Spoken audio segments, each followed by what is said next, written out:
شاني. أنا القرآن رباني وعلى في الورى شاني.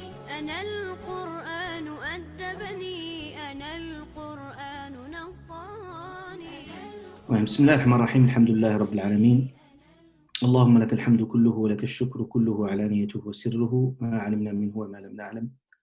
اللهم لك الحمد حتى ترضى ولك الحمد إذا رضيت ولك الحمد بعد الرضا كما ينبغي لجلال وجهك وعظيم سلطانك. اللهم احفظنا بحفظك واسترنا بسترك وكلنا بعنايتك. اللهم يا لطيف يا لطيف نسألك اللطف فيما جرت به المقادير. يا حفيظ يا حفيظ نسألك الحفظ فيما جرت به المقادير. علمنا ما ينفعنا وانفعنا بما علمتنا وزدنا علما. افتح لنا أبواب الرحمة وأنطقنا بالحكمة واجعل القرآن ربيع قلوبنا وجلاء أحزاننا وهمومنا. آمين آمين. وصلى اللهم وسلم وبارك على من كان خلقه القرآن سيدنا وحبيبنا ونبينا محمد وعلى آله وصحبه أجمعين. آمين آمين. أما بعد. Donc tout d'abord, je remercie Allah subhanahu wa ta'ala qui nous a permis de nous retrouver pour cette nouvelle aventure. Il y avait avant cette initiative pour s'ouvrir à un public plus large. En principe, nous avons déjà commencé pendant cet été, surtout pendant le confinement, nous avons commencé à méditer et à un certain nombre de sourates depuis le début de la révélation, par ordre chronologique. C'était une expérience très enrichissante.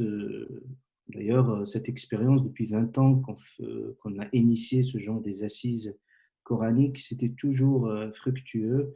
On les faisait dans un cercle d'étudiants, mais on a voulu tout de même faire profiter un plus grand nombre de cette expérimentation. Inch'Allah Azza wa Jal, espérons bi'idhnillah subhanahu wa ta'ala que nous allons trouver tout le sens du Coran qui va être au cœur de notre vie, et comme vous allez le voir, la façon dont on va aborder ce cours, Inch'Allah Azza wa Jal, va nous permettre d'avoir une approche à la fois éducative et spirituelle par rapport au texte coranique. Donc, Inch'Allah ta'ala, bon, le choix de cette sourate, qui est sourate Qaf, je vais déjà parler de cette sourate pour une raison toute simple, c'est que cette sourate, pourquoi le choix de cette sourate? Parce que le prophète sallallahu alayhi wa sallam aimait beaucoup cette sourate. C'est-à-dire, il aimait tellement au point que dans tous les rassemblements, dans toutes les assises, il n'hésite pas, sallallahu alayhi wa sallam, à psalmodier, à lire cette sourate. Parce que cette sourate, comme vous allez le voir, est structurée autour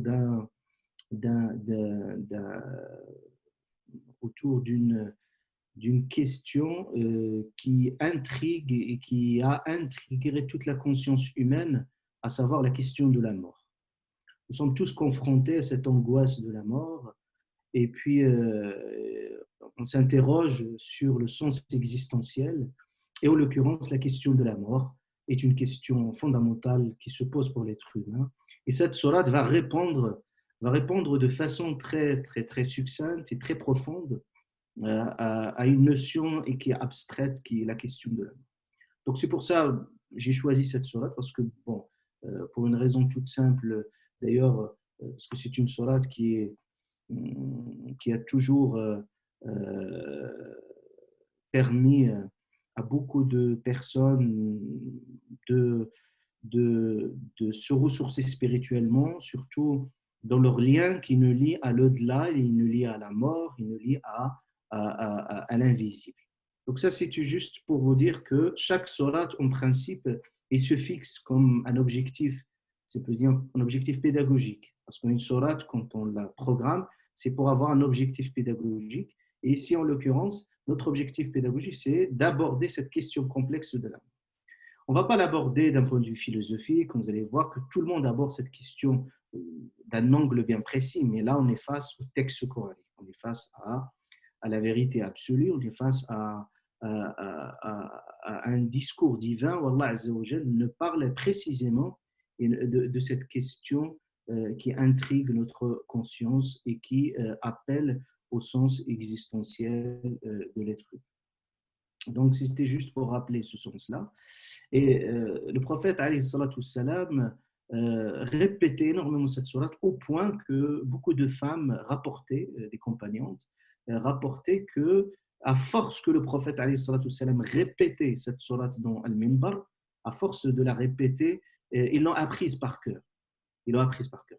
Et ça ne rappelle la fonction de Minbar, la fonction de Minbar pendant le sermon, au coup, le Coran est pratiquement absent. Si un imam vient, par exemple, lire une sourate Qaf, faire tout son sermon, lisant une sourate Qaf, les gens peuvent le regarder bizarrement, peut-être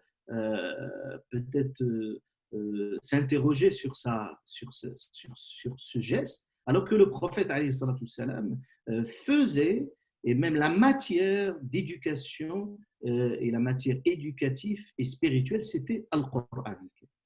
Donc, je ne vais pas, peut-être certains ils sont initiés à cette question de le Coran, peut-être certains moins, mais voilà, les anciens étudiants qui sont bien présents aujourd'hui savent, bien entendu, l'étendue, la pertinence de mettre le Coran al-Karim au cœur de l'éducation spirituelle. Mais, Inch'Allah, ensemble, vous allez découvrir un petit peu les outils qui vont nous permettre, Inch'Allah, d'entrer en communion et de se fusionner avec le texte coranique. C'est justement parce qu'on fait la part et la distinction entre l'exégèse en soi et entre la méditation qui est une autre porte d'entrée vis-à-vis de Coran al-Karim. Parce que quand on parle du rapport au Coran, c'est un rapport plus complexe, mais nous aurons peut-être d'autres occasions, mais d'autres séminaires qui vont traiter spécifiquement cette question. Donc c'est pour ça que je ne vais pas aborder, bien entendu, ces questions, mais vous allez au fur et à mesure de vos questionnements, Inch'Allah. Donc ça, c'était le premier point à rappeler. Donc c'est pour ça, ça va me donner l'occasion, bien entendu, puisque cette sourate va commencer avec un sermon, Allah Azza wa Jalla jure, dit Qaf, wa al-Qur'an al-Majid, il va parler du Coran. Donc, je vais me concentrer principalement aujourd'hui sur le Coran et ce qu'il signifierait précisément, quelles sont sa fonction, quelles sont sa nature. Inch'Allah Azza wa Jalla, on va aborder spécifiquement allant de cette sourate. Et puis, les séances à venir, à chaque fois, on se fixe un objectif autour d'un verset. Donc, vous allez voir, je ne vais pas passer très rapidement les versets parce que ce serait irrespectueux et ce serait aussi maladroit de passer devant la profondeur et trésor coranique. Vous allez voir, juste peut-être un mot, une phrase, ça va prendre énormément de temps et c'est là qu'il faut avoir tout le souffle. Parce qu'avec le Coran al-Karim, il faut s'asseoir humblement et interroger le Coran. C'est-à-dire le Coran, il est mieux si vous ne l'interrogez pas. L'interroger de quelle façon? Avec vos questionnements. Des questionnements et mettre le Coran comme une forme de projection et que vous allez voir que le Coran va devenir une forme de miroir dans lequel on regarde le monde, on se regarde soi-même et aussi on regarde notre réalité. Et c'est cette fonction de tajdid, du rapport, c'est-à-dire du renouveler et renouer le contact avec le Coran al-Karim qui devrait qui devrait nous préoccuper, qui devrait être nos priorités, Inch'Allah, dans ce sens. Voilà. Donc ça, c'était juste une petite introduction. Aussi pour dire cette sourate, aussi pour vous décrire très rapidement cette sourate, vous allez voir que c'est une sourate mécoise déjà. Donc, et les sourates mécoises, vous le savez que les sourates mécoises, ils ont une spécificité au niveau de leur style, au niveau de leur objectif, et aussi éducatif, et aussi au niveau de leur tonalité. Donc, vous trouvez dans les sourates mécoises une forme de tonalité qu'on trouve pas, par exemple, dans le texte, dans les sourates qui sont médinoises. Et cela est lié au contexte, parce que c'est le contexte qui va colorer et aussi les objectifs de la révélation ne sont plus les mêmes à la Mecque qu'à Médine. Donc, tout va changer au niveau du discours, au niveau de l'intonation, au niveau de la tonalité. Pour les sourates mécoises, comme vous le savez, il y en a 82 sourates, c'est-à-dire qu'ils occupent un espace très important. Au début, vous allez voir, Inch'Allah, surtout pour cette séance, si vous avez quoi noter, parce qu'il y aurait beaucoup d'informations qui sont pertinentes, que vous pouvez les noter pour votre culture coranique de base. Inch'Allah, à partir des prochaines séances, on entrera vraiment vivement dans le texte coranique, dans l'objet de la sourate. Et là, on va juste faire une entrée, Inch'Allah Azzawajal, précipitée, si je puis dire, dans ces versets coraniques. Donc, vous avez les sourates mikoises qui sont au nombre de 82 sourates. Et vous avez les sourates médinoises qui sont au nombre de 20 sourates. Il nous reste 12 sourates. Les 12 sourates, là, c'est un débat entre les savants. Est-ce qu'il faut les classifier dans les sourates mécoises ou médinoises? Et vous avez que les savants, ils ont des critères de classification selon des critères objectifs. On aura le temps, peut-être dans d'autres séminaires, pour vous clarifier un petit peu la façon dont les savants dans le Coran al-Karim classifient spécifiquement ces sourates. Ça veut dire que, et on regarde, cette sourate commence par Qaf. Donc, plusieurs sourates, vous avez pu le remarquer, que plusieurs sourates débutent par ces lettres. Ces lettres, on appelle huruf al-muqatta'a, c'est-à-dire, en langue arabe, on appelle les lettres discontinues. Les lettres discontinues, huruf muqatta'a. Ce sont des lettres qui sont discontinues et qui sont au nombre de 14. C'est-à-dire, si vous reprenez, sans compter les lettres qui se répètent, on va les compter une seule fois. Par exemple, si vous avez alif, lam, mim, ra, on va compter une seule fois alif, lam, mim. Donc, si vous reprenez toutes les sourates, bien entendu, du Coran, toutes les lettres, ces lettres discontinues, on va voir qu'ils sont 14. C'est-à-dire qu'ils sont 14 lettres. Et les savants, ils les ont réunis parce que c'est une façon pédagogique pour mieux mémoriser, apprendre. Ils les ont mémorisés dans un énoncé en arabe. Il s'appelle Nassun Hakimun Qati'un Lahu Sirrun. Ça veut dire Nassun, Nun, Sad, Ha, Kaf, Ya, Mim, etc. Nassun Hakimun. Ça veut dire, ça nous donne quoi? Ça nous donne un énoncé sage, fiable, à un mystère. Voilà, vous voyez même la façon dont il nous donne ces aides-mémoire. Les savants, ils recherchaient même le sens et la sémantique. Donc on a combien de lettres? On en a 14. Combien de sourates? On a 29 sourates dans lesquelles ces lettres débutent.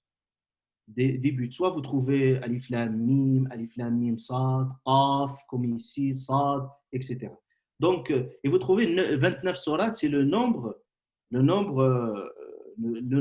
lettres de la langue arabe. Donc, il y a une petite subtilité ici. Donc, on a 14 lettres et donc, ils sont répartis dans 29 sourates. Vous avez des sourates qui commencent par une seule lettre.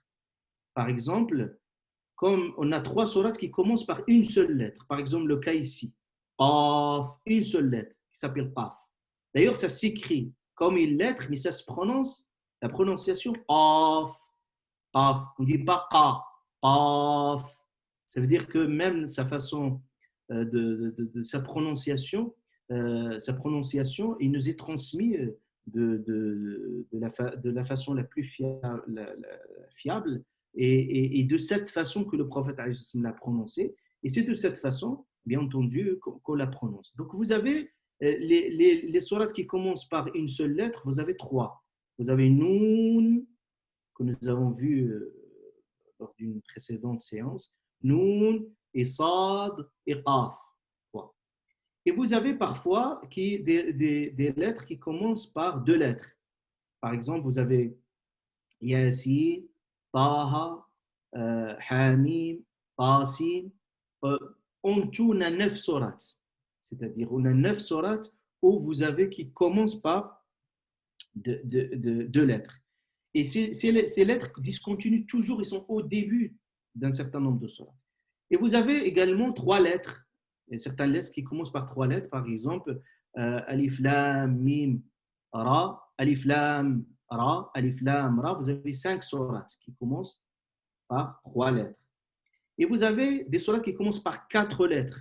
4 lettres, on a par exemple Alif, Lam, Mim, Ta, Sin, Mim. Vous avez au nombre de 8 sourates. Et vous avez des sourates qui commencent par 5 lettres. 5 lettres, et on a bien entendu 4 sourates qui commencent par 5 lettres. Donc voilà, ça c'est juste un peu un descriptif, un petit peu pour vous donner des informations peut-être par la suite, ceux qui n'ont pas pu les noter. Maintenant, on se pose la question. Donc ces lettres, bien entendu, ils ont fait l'objet d'un débat entre les savants. C'est-à-dire le débat, il s'est situé à quel niveau? Il s'est situé au niveau de leur signification. Qu'est-ce qu'ils signifient? Et au niveau aussi de leur portée symbolique. C'est quoi la portée symbolique de ces sourates? Donc, la question que les savants se sont posées naturellement, est-ce que ces lettres, ils ont un sens? Est-ce que Qaf, il a un sens? Par exemple, vous l'avez entendu, Sad a un sens, Alif, Lam, Mim a un sens. La réponse à cette question, c'est qu'il faut partir d'un principe. C'est que les savants disent une règle, on peut dire à la fois canonique, une règle aussi logique, c'est qu'ils disent أفعال العقلاء منزهة عن العبث. Je traduis, ils disent que les actes, il inclut naturellement les paroles, des gens qui sont doués de raison sont exempts de tout arbitraire. Ça veut dire que quelqu'un parle, il est doué de raison. Quand il parle, c'est qu'il a une visée. Jamais quelqu'un il parle juste pour parler, parce qu'il a une visée bien précise. De même, quelqu'un qui agit d'une telle façon, c'est parce qu'il veut transmettre un message. Donc ça, c'est au niveau de la communication. On communique par la parole, on communique à travers le geste, mais quand Allah subhanahu wa ta'ala dit « qaf », c'est une façon de communiquer. Et la question, on ne peut pas dire qu'ils n'ont pas de sens, parce que ça serait dire que le Coran est voué à l'arbitraire, au hasard, alors que rien n'est laissé au hasard. Ça veut dire que dans le Coran, aucun mot n'est laissé au hasard. C'est-à-dire aucune lettre n'est laissée à l'arbitraire. C'est-à-dire il n'y a pas de raison, même les raisons de rime. Par exemple, dans les poésies, par exemple, pour une raison de rime, vous pouvez rajouter un petit mot, une petite phrase pour un peu boucher le trou, pour essayer plus ou moins d'avoir une cohérence dans l'ensemble. Le Coran, non, jamais. Même pour cette raison-là, jamais. Vous trouvez certes des sourates où il y a les rimes, mais cela est en cohérence avec le sens qui est transmis. C'est-à-dire, cette nature coranique, il a été résumé, bien entendu, il a été résumé par l'un des savants qui disait cette très belle parole. Il disait en fait, chaque lettre, chaque mot et chaque phrase dans le Coran adore sa place. C'est-à-dire, c'est comme un système tellement minutieux, précis, c'est-à-dire quand vous voyez une lettre, même une voyelle, vous voyez qu'une voyelle dans la langue arabe, elle a cette sensibilité, c'est-à-dire un changement de voyelle. Si vous dites un changement de lettre, c'est encore plus grave, ça transforme complètement le sens. Et parfois, ça donne même le sens inverse. On n'a pas le temps pour vous donner des exemples, mais vous allez voir que le Coran, bien entendu, rien qui est laissé au hasard. C'est-à-dire même un fa qui est par-ci ou par-là, c'est que vous le trouvez. Et vous trouvez dans le Coran parfois même les mêmes passages coraniques. Par exemple, dans Surat, Allah parle de Moïse, par exemple, vous trouvez la même construction de phrases. Mais il y a juste un changement subtil d'une lettre ici et là, et ce changement subtil donne un autre sens qui est très différent du sens premier. Donc ça, on est bien d'accord. Donc si on est bien d'accord sur cette donc si on est bien d'accord sur cette question, excusez.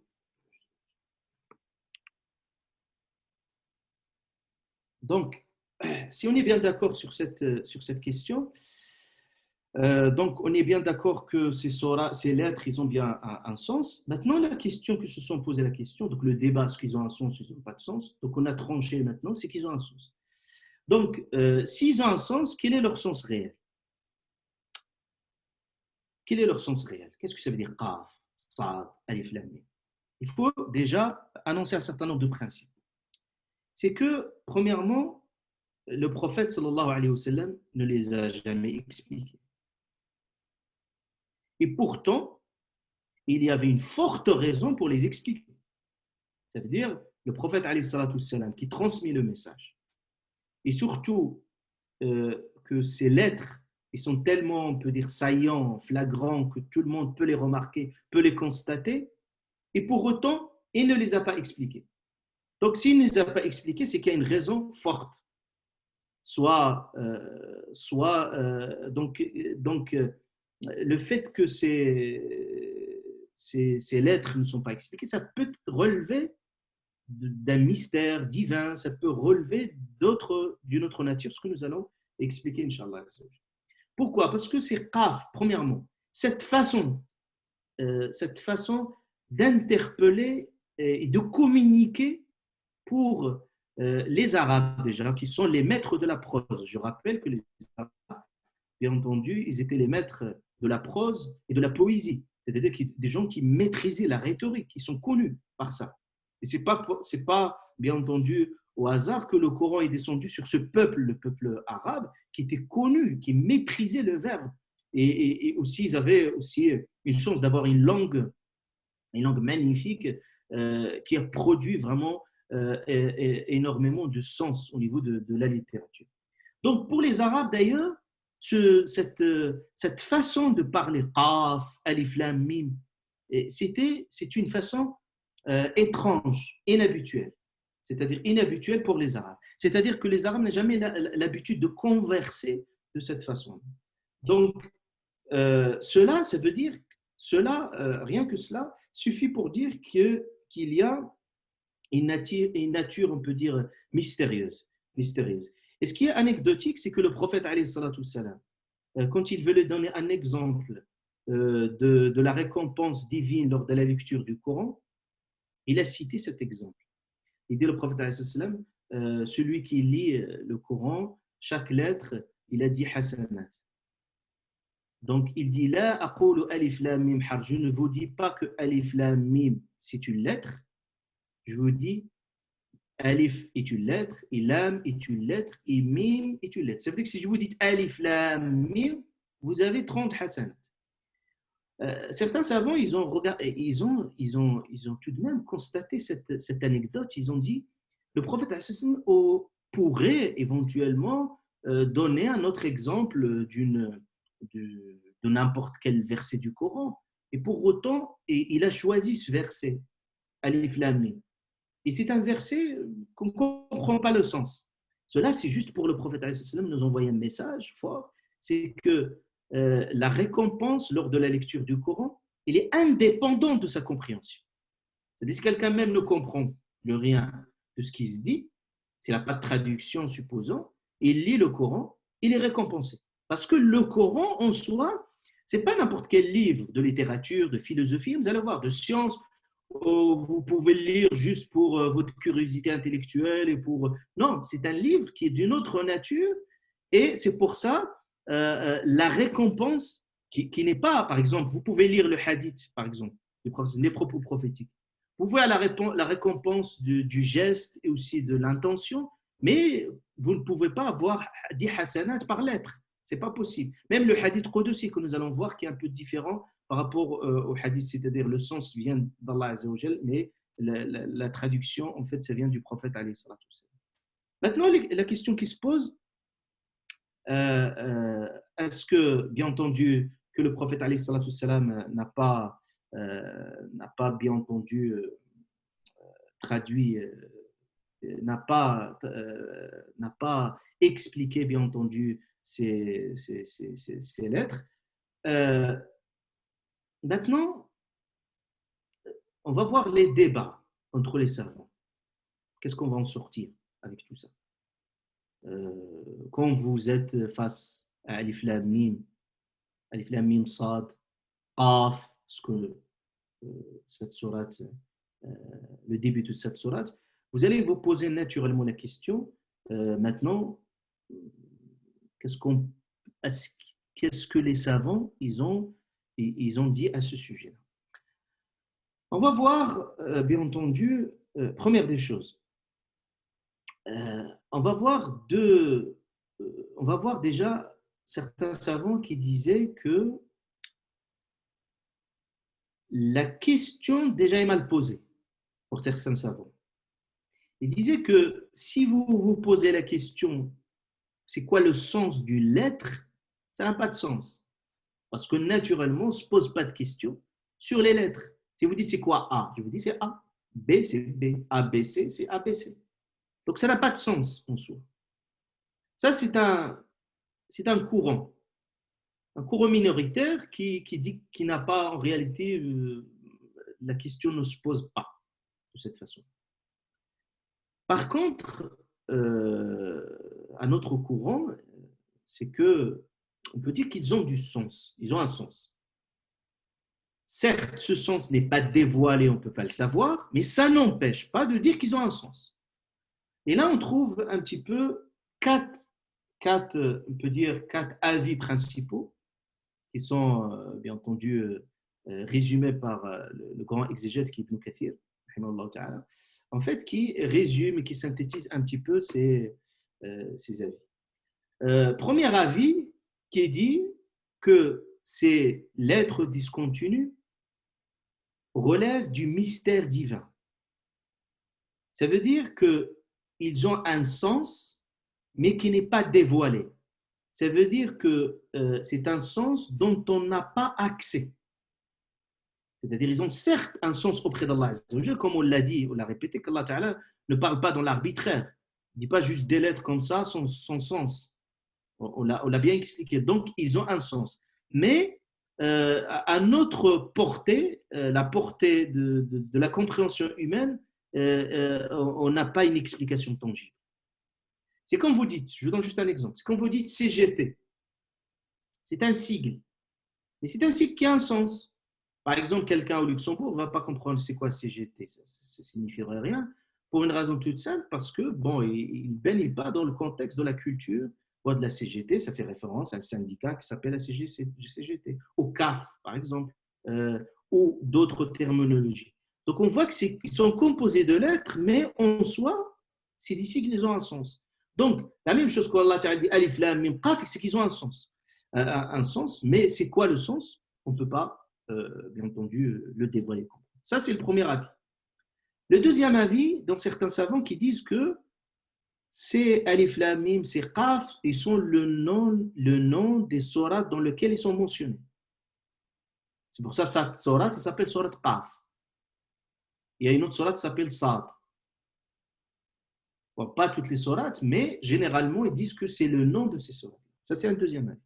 Le troisième avis qui dit, en fait, sont des symboles qui font référence au nom d'Allah et de ses attributs divins. C'est-à-dire que Alif Lam Mim, il est en lien avec Qaf, Sad, c'est en lien avec les noms divins. Ça, c'est le troisième avis. Et un quatrième avis qui dit, en fait, cela, c'est une façon par laquelle Allah défie. Donc, c'est un défi, ce qu'on appelle le défi linguistique.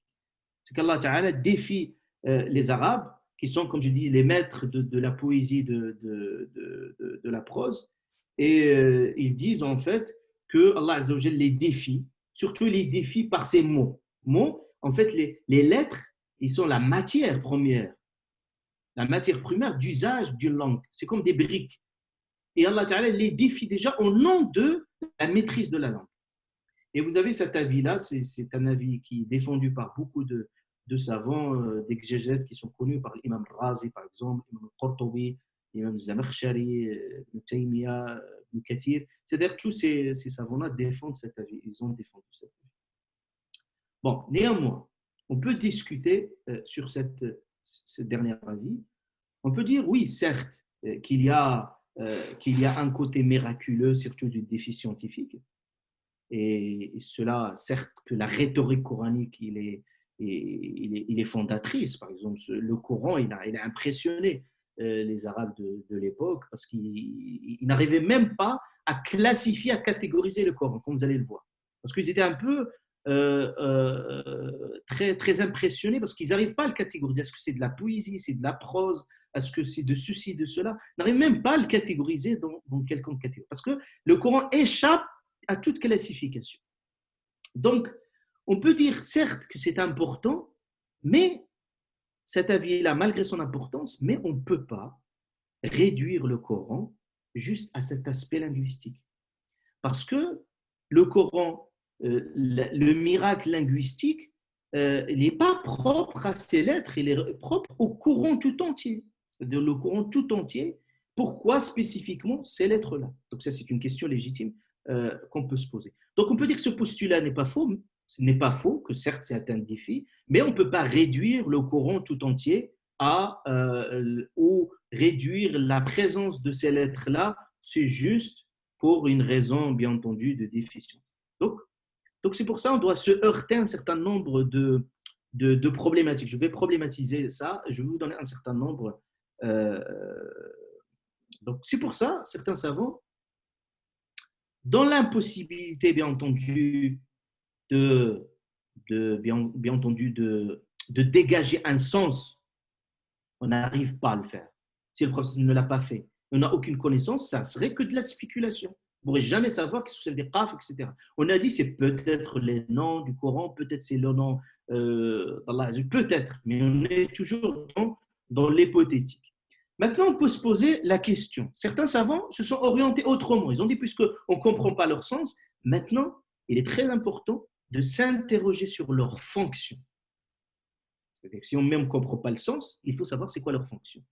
C'est pour ça, pourquoi on se pose la question légitime, cette question de la fonction, c'est parce que tout simplement, on a parfois une lettre, parfois deux, parfois des lettres composées, parfois on a deux, parfois on a trois, parfois on a quatre. Mais pourquoi ici c'est deux, ici c'est quatre? Pourquoi ici dans cette sourate vous avez qaf, ça aurait été sad, ça aurait été alif lam mim? Donc, on ne peut pas dire que c'est laissé à l'arbitraire, que ici c'est qaf et que c'est la même chose, que sad, c'est la même chose. Non. Si sad, dans une telle sourate, débute par une telle sourate, c'est que cette lettre-là, il a un lien quelque part avec la sourate. Et ici, qaf, vous allez voir que c'est une lettre emphatique. Ceux qui maîtrisent l'art de tajwid savent qu'il y a des lettres emphatiques, surtout par exemple qaf. Et certains savants, ils sont allés dans une analyse lexicale très approfondie déjà de ces lettres en soi. Pourquoi ces 14 lettres, comme je viens de le citer? Et ils sont en train de lier la nature de la lettre. Par exemple, qaf, ça donne une tonalité. Vous voyez, qaf. Donc ça donne une force, une tonalité très très forte. Et vous allez voir que cette tonalité va colorer toute la sourate. La sourate, il serait dans une... C'est-à-dire rien que le début, vous entendez qaf, il faut s'attendre à une tonalité très puissante au niveau aussi du discours coranique dans la sourate. Donc cette question, les savants qui se sont posés la question de la fonction, et ils ont raison dans le sens, finalement, pourquoi une seule lettre, pourquoi deux et trois? Et pourquoi, on peut se poser la question, pourquoi certains sourates débutent par ces lettres alors que d'autres sourates ne débutent pas par ces lettres? Pourquoi cette sourate qaf? On peut imaginer que cette sourate ne débute absolument pas par aucune lettre. Il pourrait être une sourate normale quand vous lisez Alhamdulillah Rabbil Alamin. Ça, c'est une chose, c'est une question légitime. Et pourquoi spécifiquement ces 14 lettres et pas le reste? Dans la langue arabe, on a 29 lettres. Mais pourquoi ces 14 lettres? Pourquoi d'autres? Donc, vous voyez, les savants, ils se sont orientés vers des pistes d'investigation et d'analyse sur la fonction de ces lettres. Et, alhamdoulilah, les savants, ils ont beaucoup travaillé ces questions. Donc, ils sont arrivés à 4 fonctions. J'aimerais bien que vous les notez, Inch'Allah. 4 fonctions principales.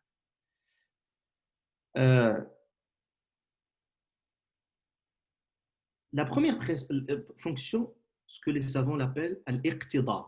L'iqtidab, c'est en fait, ils ont dit peut-être, leur fonction, c'est l'abréviation.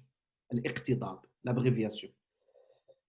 Qu'est-ce que ça veut dire l'abréviation? C'est que la langue arabe, ils ont analysé la poésie, la langue arabe dans sa fonction, ils ont trouvé que parfois les Arabes utilisent l'abréviation. Ça veut dire qu'ils peuvent résumer un mot en une lettre. C'est comme vous faites par exemple les abréviations quand vous écrivez voilà, dans prise de notes. Parfois, vous mettez, au lieu de mettre science, appréciation, vous mettez juste un T et vous mettez un petit, voilà, un petit zéro pour dire que c'est science. Ou n'importe quel langage, en fait, maintenant le langage SMR, c'est un langage très abrévié. Donc vous verrez pourquoi, vous dites PR quoi, etc. Et il y a une perte d'un certain nombre de lettres. Donc ils ont dit, c'est possible parce qu'on l'a trouvé dans la poésie arabe que finalement, parfois, on utilise l'iqtidab, c'est-à-dire l'abréviation. Donc ça, c'est la première fonction. La deuxième fonction, ils ont dit que la deuxième fonction, ce qu'on appelle at-tabkit. Tabkit, c'est quoi? C'est la défiance. Surtout, le texte coranique défie les autres. Pourquoi? Parce qu'on remarque que le Coran a défié les Arabes. Déjà, il les a défiés de reproduire le Coran. قل إن اجتمعت الإنس والجن على أن يأتوا بمثل هذا القرآن لا يأتون بمثله ولو كان بعضهم لبعض ظهيرا. Allah a défié les djinns et les humains pour qu'ils reproduisent ce Coran tout entier comme il l'est. Ils étaient incapables. C'est-à-dire si on associe toutes les forces possibles pour pouvoir produire un tel Coran, une telle nature, un tel corpus, c'est impossible de le faire. Et puis, le défi, il commence à descendre au point que le Coran les défie par 10 sourates. C'est-à-dire 10 sourates, produisez 10 sourates. Ils étaient incapables. Et puis, il leur a demandé une seule sourate. Ils étaient incapables. Et puis après, il leur a demandé un verset. Un verset. Et puis là, il défie ici. À chaque fois, ils étaient incapables de le faire. Et ici, le Coran défie même par la lettre. Donc, vous voyez que ça, c'est une raison, c'est une fonction aussi c'est une façon de défi pour les hommes. La troisième fonction, ce qu'on appelle, pour certains savoirs, la fonction de tanbih. Tanbih, c'est quoi? C'est la stimulation. Ça veut dire que, vous savez que lorsque le Coran est descendu, certains détournaient l'attention des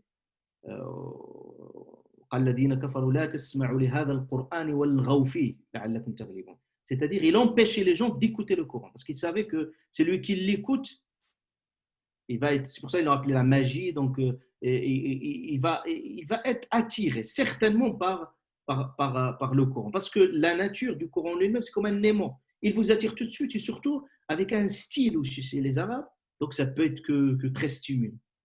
Donc en fait, on disait qu'entendre de telles lettres au début, par exemple, quand tu as quelqu'un qui entend Qaf, Sad, ça attire l'attention.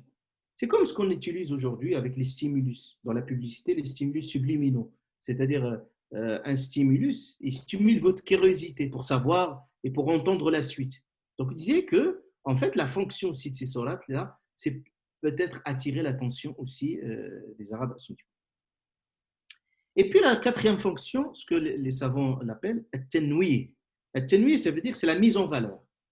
Donc, la mise en valeur, ça veut dire qu'on a remarqué, les savants ils ont remarqué qu'à chaque fois que le verset coranique, ces lettres, le Coran débute par ces lettres-là, tout de suite, Allah Ta'ala fait mention du Coran. Par exemple, ici, Qaf wal Qur'an. Qaf et le Coran, imagine. Sad wal Qur'an et dhikr. Alif lam mim dhalik al kitab. À chaque fois qu'il y a pratiquement, quand il y a ces lettres, il y a Allah Ta'ala parle du Coran. Donc ça veut dire qu'il y a un lien.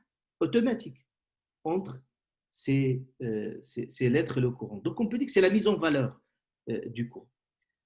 Donc, pour résumer en fait tout ce débat-là, c'est important de le comprendre et de le savoir, parce qu'on est dans une séance aussi, une excuse, je suis là ici un peu voilà, dans l'analyse un peu académique, mais on va, Inch'Allah, parce que c'est une première séance, c'est important de comprendre tout cela. Donc, on peut dire enfin qu'il s'agit d'une lettre, il relève du mystère divin, c'est quelque chose qu'Allah n'a pas dévoilé le sens, et qui a forcément un sens divin, Allah Azza wa Jal seul qui sait, et qui dépasse l'entendement humain, parce qu'on sait que Allah Azza wa Jal n'a pas dévoilé tout, parce qu'il y a parfois des choses qui dépassent la capacité de l'être humain de comprendre, et l'être humain n'est pas, je veux dire, ne peut pas tout comprendre, ne peut pas tout saisir. D'ailleurs, le prophète nous a parlé aussi des noms divins. Allah Azza wa Jal fi ilm al-ghayb indahu. Il y a des noms divins, Allah nous a dévoilé quelques-uns, il y a d'autres, Allah Ta'ala ne les a même pas dévoilés. Donc on peut dire que ceux-là, ces lettres-là, relèvent de ce mystère-là, avec principalement ces fonctions qu'on vient de dire, qui peuvent répondre. Donc tout ce qui a été avancé, parce que vous trouvez dans certains, par exemple même dans cette sourate-là, on a eu parfois des interprétations un peu très, très, très éloigné du texte coranique, comme certains disaient, Qaf, c'est une montagne, ou Qaf, c'est un grand poisson. Ça, c'est du n'importe quoi. Parce que tout simplement, c'est de la superstition, c'est pas du scientifique, on ne peut pas se permettre d'avancer de tels propos sur la pure spéculation. Donc, c'est de la pure spéculation et vraiment, ça ne tient pas. Donc,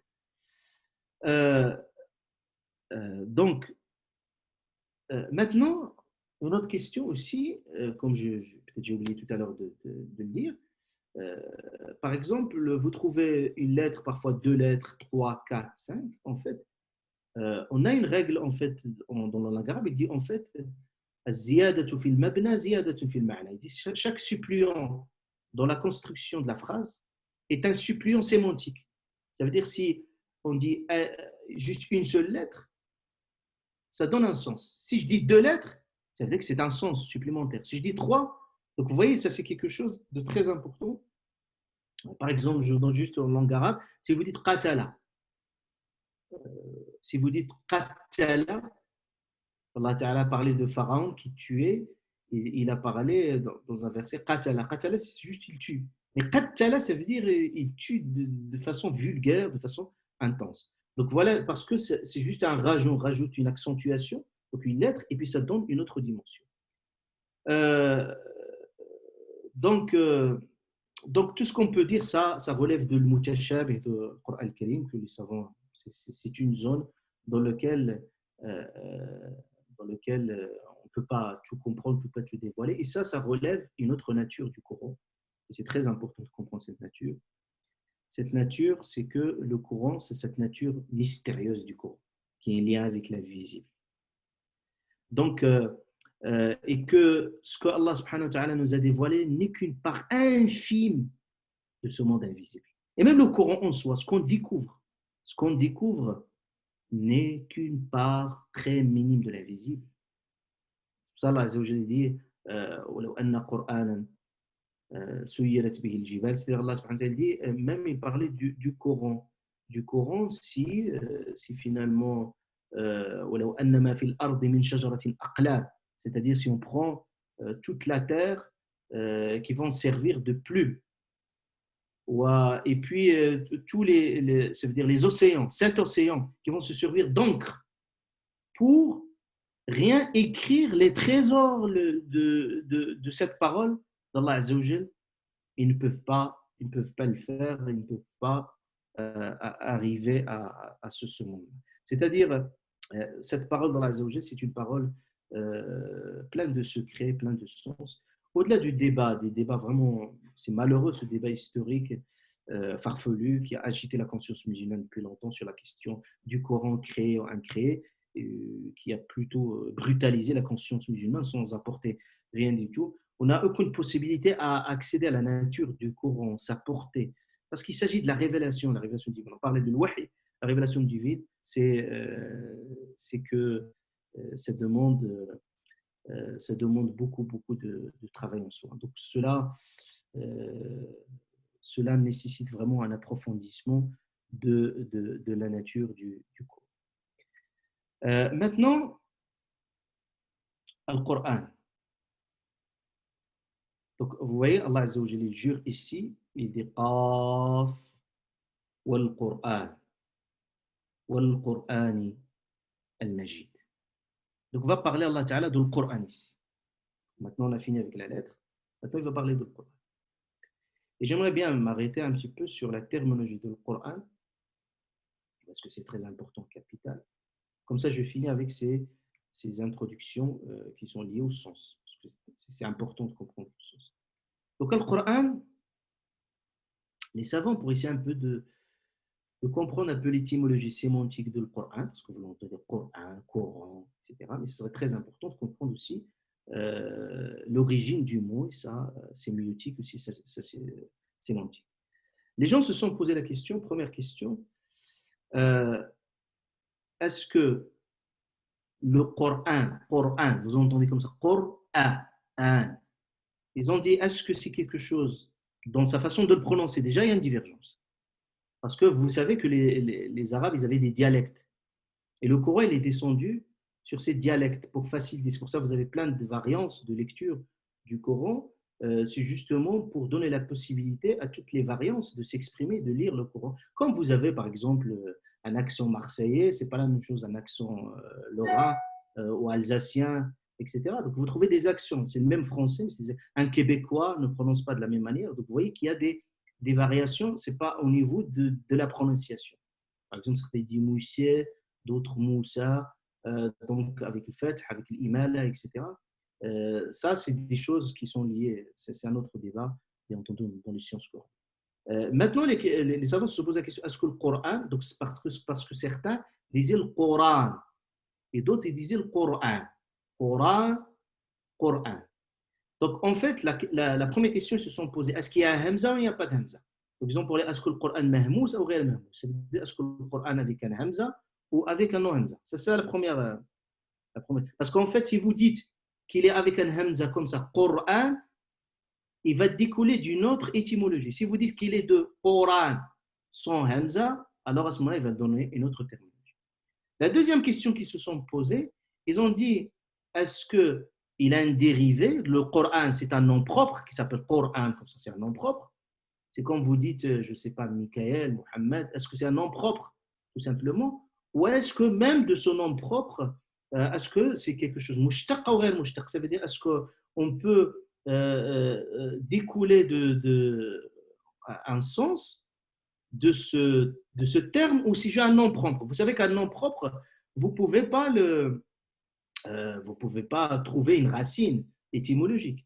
Donc, c'est ça la question qu'ils se sont posées. Donc ça va nous donner quatre définitions principales. Entre ceux qui vont dire que c'est avec Coran et qui disent que c'est qu'il y a une dérivée sémantique, et ceux qui vont dire que c'est le Coran qui a une dérivée sémantique, et d'autres qui vont dire non. Donc, toutes ces catégories. Je vais vous donner quelques avis. Donc, le premier avis, c'est l'avis de l'imam Shafi'i. Vous savez, l'imam Shafi'i, rahimahullah, l'imam Shafi'i, qui est fondateur de la deuxième école, qui était l'élève de l'imam Malik, et qui est né à Gaza, et qui était l'un des savants. Surtout, pour lui, il était connu par son approche linguistique, parce que tout simplement, il a été élevé dans une famille arabe, des arabes purs, c'est-à-dire qu'il savait maîtriser la langue. Et ça, c'est traduit réellement dans sa doctrine de l'imam Shafi'i. C'est pour ça qu'il a écrit Usul al-Fiqh, c'est-à-dire les fondements du droit musulman, et qui analysait la structure des mots, leur sens, leur sémantique. Donc on peut dire l'école Shafi'ite excelle dans ce sens. L'imam Shafi'i, il dit que le Coran, c'est pas sans Hamza, donc c'est Al-Quran, comme ça, Al-Quran, et qui est non dérivé. Ça veut dire que c'est un nom propre du Coran. Ça veut dire que, et vous trouvez ce Coran, il lecture une variance, ceux qui maîtrisent un peu et ici qui ont les lectures du Coran, savent qu'il y a une version du Coran qui s'appelle Ibn Kathir, Ibn Kathir, et on lit le Coran. Par exemple, ici, Qaf wal Quran il Majid, wal Quran. Donc, ils lisent sans Hamza. Sans Hamza. Donc, il faut suivre avec moi très précisément. Donc, pour l'imam Shafi'i, c'est quoi tout simplement? Pour l'imam Shafi'i, il dit en fait, donc ça s'appelle Al-Quran, pas Al-Quran, ça se prononce comme ça. Et deuxièmement, c'est un nom propre. Ça veut dire qu'on ne peut pas dériver un sens étymologique parce que c'est un nom propre. Comme vous dites Jésus, Moïse, vous ne pouvez pas dériver un nom parce que c'est son nom propre. Vous dites une ville, une telle ville, donc vous ne pouvez pas dériver un nom. C'est comme la Torah, la Taurat, comme l'évangile s'appelle l'évangile. Voilà. Et en fait, Ibn Khaldun, le sociologue connu aussi, qui a travaillé beaucoup sur la linguistique aussi, en fait, lui, il défend cet avis de l'imam Shafi'i. Il dit en fait, les Arabes, il disait la preuve, c'est que c'est vrai, il disait en fait, parce que c'est un corpus qui s'appelle Al-Coran, et qu'on ne peut pas chercher une étymologie qui lui est propre. En fait, il dit en fait, les Arabes, ils avaient l'habitude par exemple, d'appeler un corpus où vous avez plein de poèmes, plein de chapitres de poèmes. Les Arabes, ils s'appellent diwan. Diwan, c'est-à-dire, c'est un assemblage de plein de chapitres de poèmes. On l'appelle diwan. Diwan. Et puis le Coran, il s'appelait, à la place, il y a le Coran. C'est-à-dire que c'est, au lieu de dire diwan, Allah Ta'ala a utilisé ce mot de Coran pour faire référence à ce corpus du Coran. Les Arabes aussi utilisaient la poème. Ils disent c'est un poème. Et le Coran a appelé sorat. C'est-à-dire au lieu de poème, on a une sorat. Vous voyez, même les noms. Et puis un vers dans un poème. Et Allah Ta'ala parle de verset, juste entre parenthèses. Aya, juste entre parenthèses. Je veux dire que le mot aya, c'est une traduction. Le mot aya, en réalité, c'est un signe. Et le verset, c'est juste une traduction qu'on a empruntée des anciens textes, par exemple de l'Évangile, etc., dans l'Ancien Testament, mais de la Torah. Mais en réalité, ça n'existe pas verset. Mais c'est juste pour mieux comprendre qu'il s'agit d'un passage coranique. Mais en réalité, le mot principal, c'est l'aya. Donc, il y a verset, il y a rime, c'est-à-dire les rimes, c'est le fasila, on l'appelle. Donc voilà, ça c'est l'avis de l'imam Shafi'i. Un deuxième avis qui dit en fait Al-Qur'an, c'est Al-Qur'an, on ne dit pas de Hamza, donc ça s'appelle Al-Qur'an, mais par contre, ces gens-là défendent que c'est bien Al-Qur'an sans alif, on ne dit pas Al-Qur'an, mais par contre, c'est un nom dérivé, c'est-à-dire on peut chercher la dérivée. Donc, la dérivée de quoi? Coran, ils disent que ça vient du verbe qarana. Ça vient du verbe qarana. Et qarana en langue arabe, il signifie quoi? Il signifie, c'est marier deux choses, fusionner deux choses, mettre en symbiose deux choses. C'est ça le mot qaran. C'est pour ça, le mariage en langue arabe, il s'appelle qiran. C'est-à-dire que des gens ont qiran. Il y a même le hajj aussi, quand on associe à l'umra, le hajj, on appelle ça al-qiran. C'est-à-dire qu'on a associé donc il y a une façon de faire le hajj dans le pèlerinage, ça s'appelle al-qiran. Donc en fait, al-qiran, donc c'est cette façon d'associer les choses. Donc ils disent que ça vient de qarana, donc en fait, voilà, ça vient de cette marier, mettre en symbiose, en fusion. Et ça vient aussi, ils disent que aussi, peut-être ça vient de qara'in. Qara'in, c'est-à-dire c'est les indices, c'est les preuves. Ça veut dire que les versets, l'une confirme l'autre, c'est-à-dire c'est des indices. L'un authentifie l'autre. C'est pour cette raison qu'on l'appelle Al-Qur'an. Ok, donc si on a bien compris ce deuxième avis. Un autre avis, il dit en fait qu'on ne l'appelle pas Al-Qur'an, mais Al-Qur'an, avec la prononciation de l'A. Donc, avec la prononciation de l'A, ça vient donc pour eux, ça vient du verbe. À ce moment-là, ça vient du verbe qara'a. Donc, on dit Coran, ça vient de qarana. Mais quand on dit Qur'an, donc ça vient du qarana. Et ça vient de qara'a.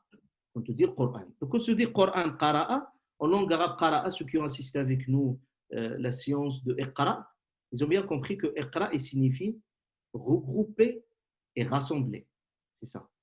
C'est-à-dire rassembler une lettre avec une lettre un mot avec un mot, une phrase avec une phrase, une sourate avec une sourate, ce regroupement. C'est pour ça que les Arabes appelaient le maqra. Le maqra, là où il y a le regroupement do, lo, do. Et donc, pour ces gens-là, ils disent, voilà, ils disent que ça vient de Qara. Et pour certains, en fait, Coran. Pourquoi ça s'appelle Coran? Coran, ils disent, en fait, à force de le répéter, ça devient Coran. Ils disent, pour eux, le Coran, c'est un adverbe. Vous savez, en français, c'est un adverbe d'intensité, c'est-à-dire à force qu'on lit, c'est-à-dire qu'il est beaucoup lu, à ce moment-là, et c'est le Hassan al-Ash'ari qui défendait cet avis-là, que vient de, bien entendu, euh, cette, cet avis-là. Donc, je regarde juste la montre, il reste, Inch'Allah, 10 minutes. 10 minutes très brièvement. Donc, Al-Qur'an. Ici, Allah Azza wa Jal parle du Qur'an al-Majid.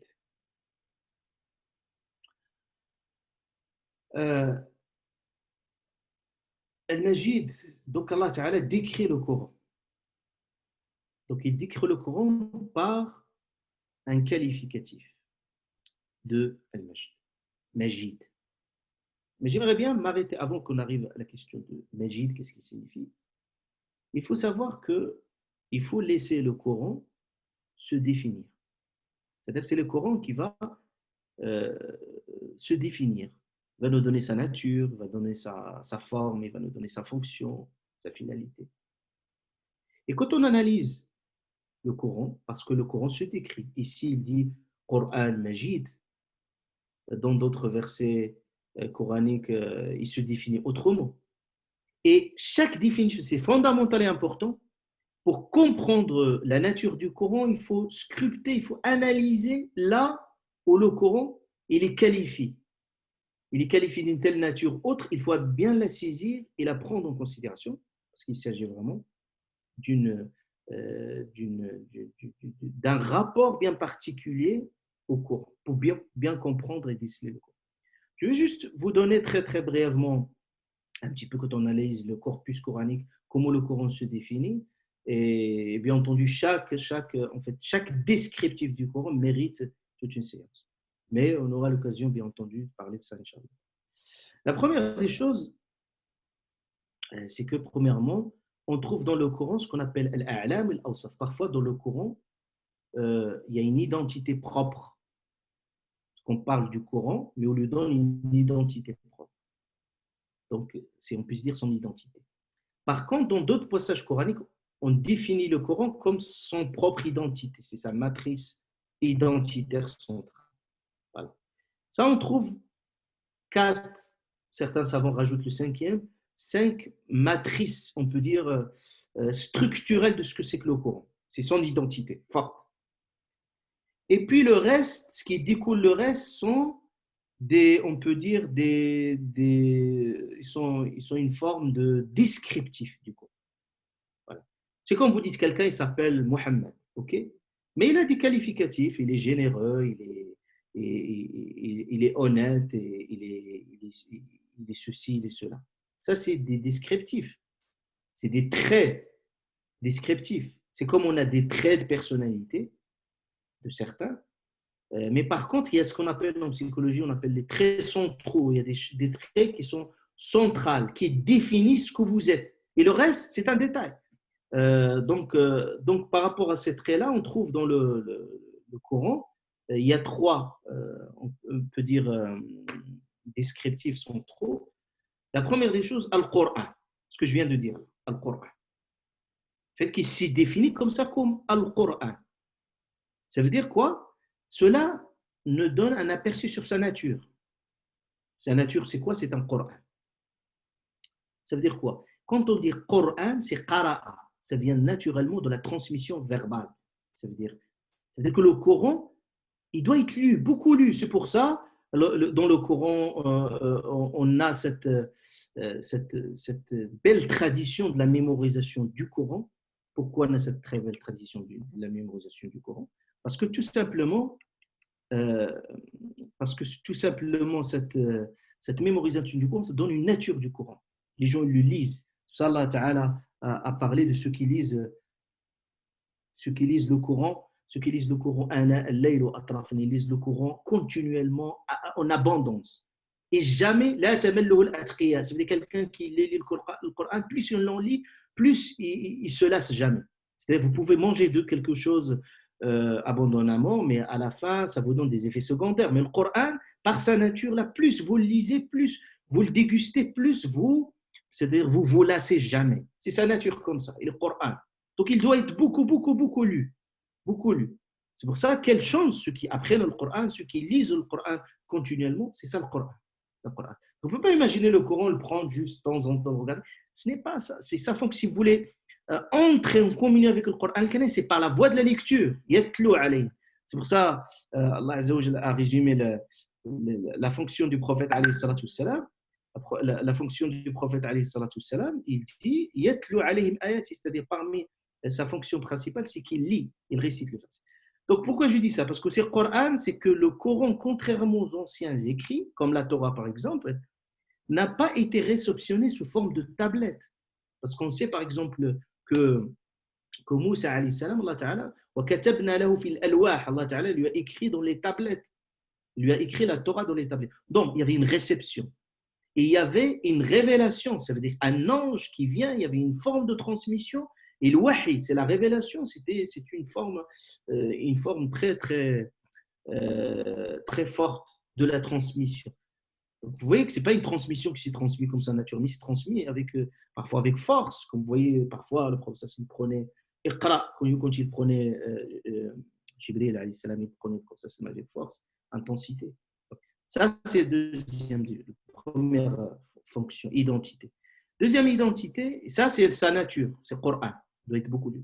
Deuxième, c'est Al-Kitab. Vous trouvez beaucoup de Coran, Al-Kitab. Il se définit comme ça, Al-Kitab. Quand vous entendez Al-Kitab, ça fait référence au Coran. Ici, ça fait référence à quoi? Ça fait référence à sa forme, Kitab.